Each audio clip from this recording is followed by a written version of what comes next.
Yes, bwana, mambo vipi? Hali gani mwanafamilia ya JS Brand? Nita Innocent Saleh. Wengi wanapenda kuniita JS Brand. Hope uko poa. Yes, kama lako ndo kuingia hapa, usahau kusubscribe, kucomment, kulike na kushare kwa wengine ili wazipata ujuzi kama huu na ukupatia hivi sasa. Yes. Leo nitakuelekeza namna ya kutengeneza halftone texture effect ndani ya Adobe Photoshop.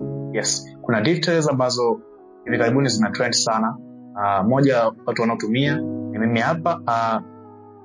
Huu ni mfano wa poster ambao nimetengeneza hivi karibuni ya Joel Lwaga, na details ambazo nazoongelea hapa ni hizi details ambazo unaziona hapa. Yes. Hizi zinaitwa halftone texture effect ndani ya Adobe Photoshop.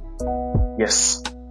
Hizi effect utapata kwenye panel ya filter, then utaenda kwenye filter gallery. Yes.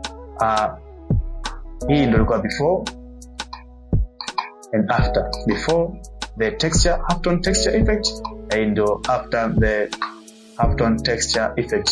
Mwanzo kaona jinsi gani kuna details za halftone imefanya kazi yetu imependezeshwa sana. Yes, kuwa na mimi Innocent Saleh mwanzo mwisho. Pia usahau kucomment tuweze kujua tunafanya nini au unapendezwa na kipi tufanye wakati mwingine. Yes. Kwa jeneza kufuta moja ya layer ambazo nishatengeneza hapa. So kitu cha kwanza kabisa nita add a new layer. Nita click hapa kwenye plus icon chini kabisa upande wa kulia ndani ya Adobe program, ndani ya program ya Adobe Photoshop. Baada kuanza new layer, then nitaenda upande wa kushoto kabisa kwenye tools, kwenye hii box hapa kubadilisha rangi, nita double click. Baada ya double click itafunguka dialog ya rangi. Yes. Ikishafunga dialog ya rangi, then utachagua kijivu. Not necessarily utachagua kijivu, pia unaweza kuchagua nyeupe sababu tunaenda kubadilisha mode.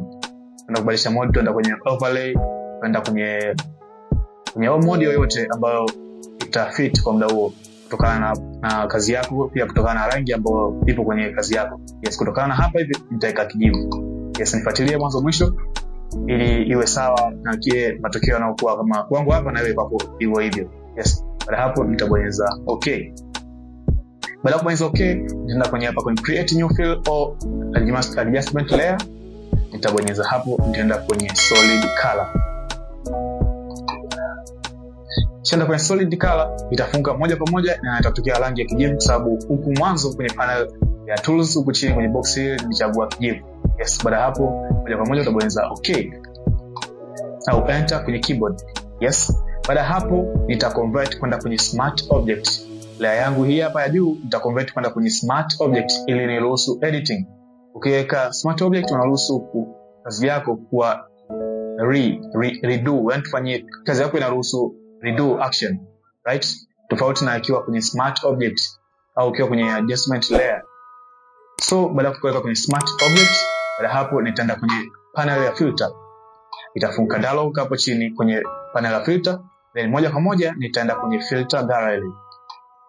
Nikifungua kwenye filter gallery, itaload kidogo, itaload preferences, settings zake, moja kwa moja itafunguka.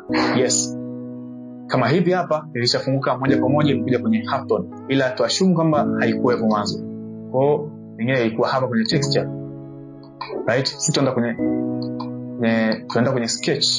Kisha kwenye sketch natafuta sehemu ilipoandikwa the halftone pattern. Halftone pattern hii hapa. So nitabonyeza halftone pattern. Yes.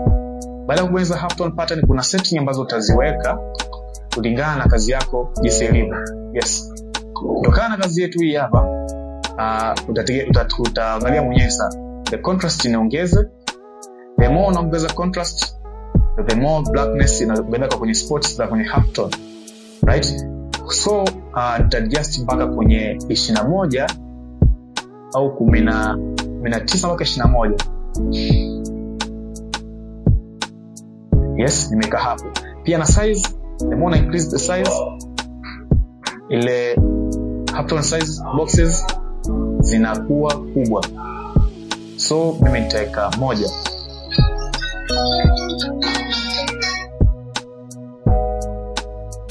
So baada ya kuweka kwenye size ya 1 nitabonyeza okay.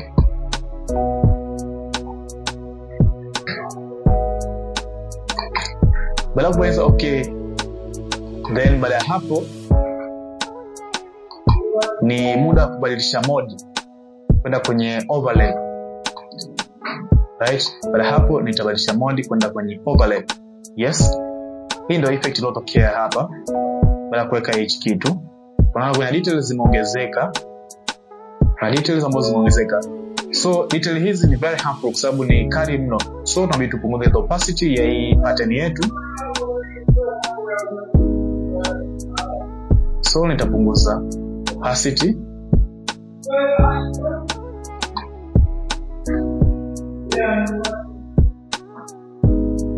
Baada ya kupunguza opacity nita add adjustment layer kwenye hii pattern yangu sababu nataka ni remove some of the pattern kwenye uso wa hii model yangu. So nitachukua brush tool, muda huo nibonyeza hapa kwenye white space ndani ya adjustment layer, then nitachukua brush tool. Baada hapo nitaanza kufuta huku, nitakuwa nimemaliza. So hizi ndo details ambazo nilikuwa nazisemea katika halftone texture details ndani ya Adobe Photoshop. Yes, kama lako kwenda kuingia hapa, usahau kusubscribe, comment, kulike na kushare kwa wengine ili waweze kupata ujuzi kama huu niliokupatia hivi wewe. Yes.